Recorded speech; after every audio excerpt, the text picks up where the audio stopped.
States. So that again should point up to all of us how privileged we are to have here John here tonight. He's put in a great deal of effort. I'm sure you've seen it in the last few days.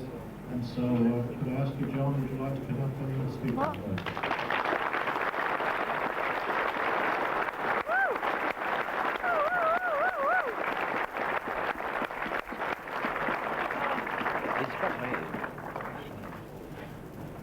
What's wrong?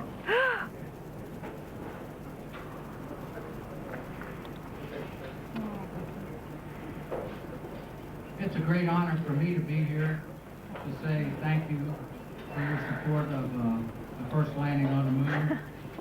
Everybody here knows it couldn't have been done without you.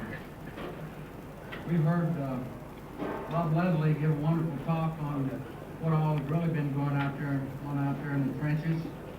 And I think Ambassador Perkins has aptly stated it about everything that's been done, and his appealing message to continue the exploration of space now and in the next century with both machines and human beings is really germane and to the point. We have the people back in the States and over here, young, intelligent, creative scientists and engineers who could change the world if anybody would turn them loose, and they could do it in a minute.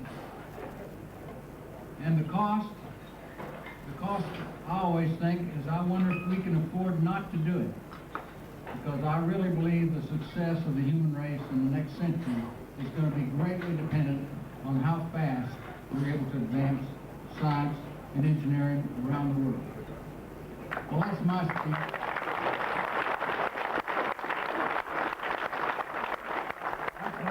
Tonight. I'm overjoyed to be here in Australia. This is a great country. And even more than the country, the darn place is composed of just wonderful people. You people are out there in the trenches right now doing it, while most of the politicians are sitting around talking about doing it.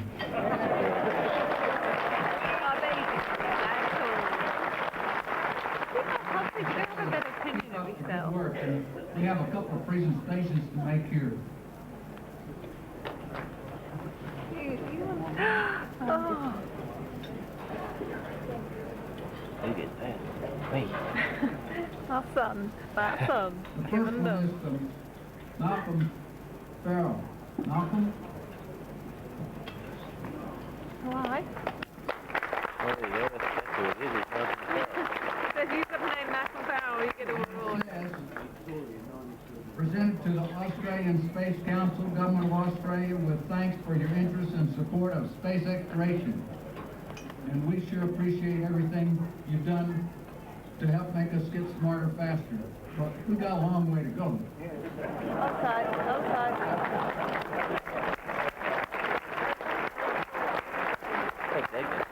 Yeah, I And even more important is this one to the Australian Apollo veterans, with thanks for your outstanding contributions to the exploration of space.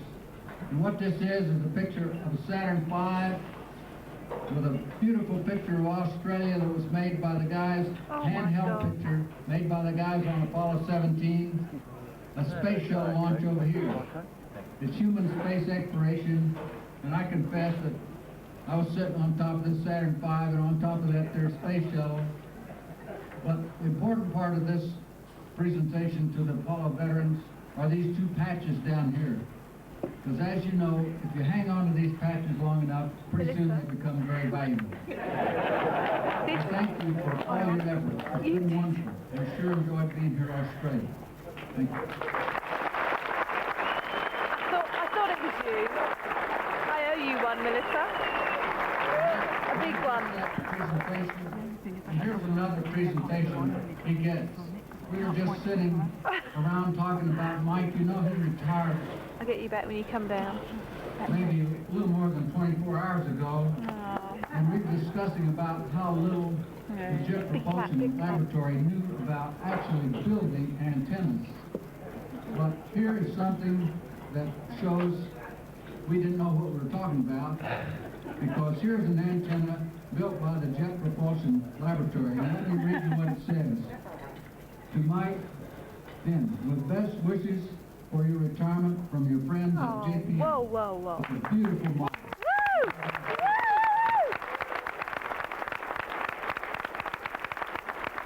My daddy-in-law. Woo! Oh, Yeah, bless him. Thank you very much. Oh. I really, really do appreciate it. I just might ask John Saxon to come up.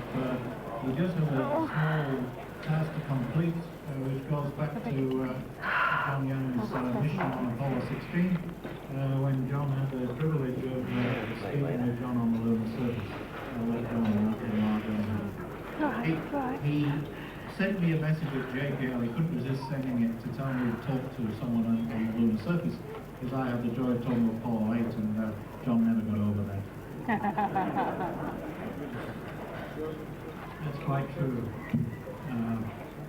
Mr. Ambassador, distinguished guests, many of you may know that I worked on the Honeysuckle Hellenic console for all the Apollo missions, but it wasn't until 6 years had gone by that I finally got to talk to Apollo 16, and I felt it was a great privilege. This was due to a major earthquake in Los Angeles. We lost contact with the USA, and when John called Houston, they had a legitimate reason to answer. The downward communications on 16 were very bad due to a problem with the LEM high gain antenna. He said, look, when you're next in Australia, I'll have a whole view waiting for you. 22 years ago.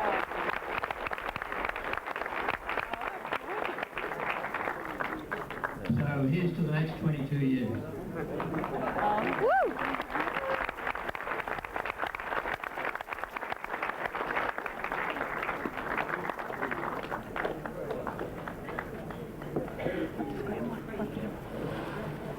Whatever. There's tons to go around. That is true.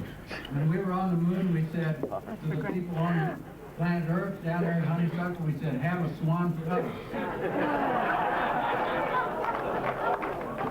And when we got back, Swan had sent us all a case of Swan beer in Houston.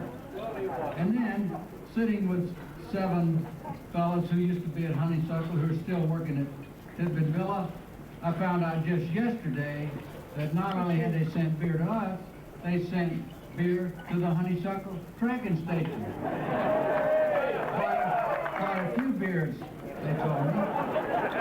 And so I think the next time we fly a manned space flight, that people in Australia who are talking to those guys learn where the Kachunga switch is, short off Houston, and say, how would you like to have and fill in a beer of your choice? And we can keep you guys in beer for a long, long time.